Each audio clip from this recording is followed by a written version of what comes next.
आज ना मी तुम्हाला गीताज किचनमध्ये पुदिन्याची पावडर दाखवणार आहे. मी पूर्वी मध्ये आता 2 पावडर तुम्हाला करून दाखवल्या होत्या. एक कांद्याची पावडर आणि एक लसूण पावडर.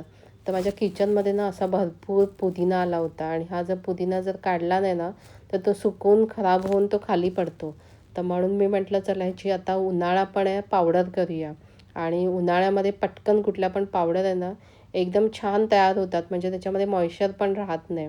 तर इथे आता मी हा पुदिना सगळा काढून घेतला आणि ह्याच्यामध्ये ना जे सुकलेली पानं वगैरे होती ना, ती आता साफ करून मी इथे घेतलेली आहे. आणि बघा एवढा पुदिना निघालेला आहे.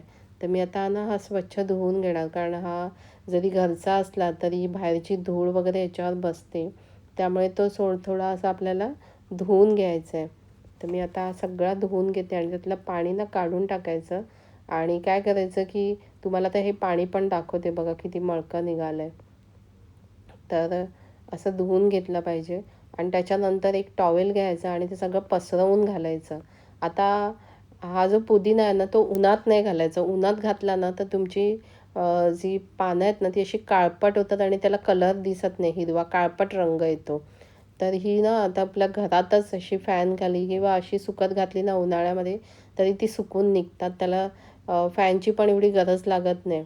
पण हा मी म्हणजे मध्ये-मध्ये फॅन लागत होता, त्यामुळे ते सुकून जात होतं. तर आज दुसरा दिवस आहे. सुकला आहे पण थोडासा कोमट आहे. आता हा तिसरा दिवस आहे. तर व्यवस्थित सुकलेला आहे आणि त्याची पावडर पण अशी मुरडल्यावर बघा खाली पडते. तर आता हे ना सगळं मी मिक्सरला लावून घेते आणि मिक्सरमध्ये पावडर तयार करते. मी त्याचे ते दांडे होते ना, ते काढले नव्हते, कारण ते आपल्याला ना चाळणीने चाळले ना, की ते सेपरेट होतात. ते काढायची गरज नाही आहे. तर त्यामुळे मी आता इथे हे सगळं मिक्सरमध्ये घेते आणि मिक्सर घेताना मात्र कोरडा असला पाहिजे, नाहीतर तुमची पावडर नरम पडू शकते.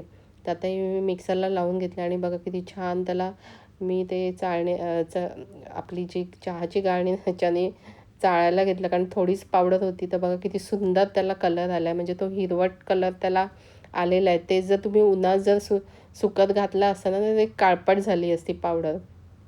तर मी असंच करते की थोडी-थोडी पावडर बनवून ठेवते, कारण ते काय म्हणजे असं सुकून वाया जातो तो खाली पडून.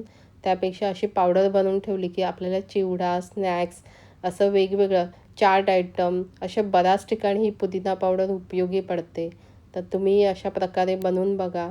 आणि मी केलेला व्हिडिओ बघा आता ते जे दांडे होते ते सेपरेट तुम्हाला गाळणीमध्ये दाखवले आणि त्याची पावडर पण बघा किती सुंदर तयार झाली आहे.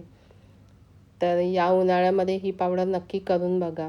आणि माझा व्हिडिओ आवडला असेल तर माझ्या व्हिडिओला लाईक, शेअर आणि सबस्क्राईब करायला मात्र विसरू नका आणि कमेंट्सही करा. धन्यवाद.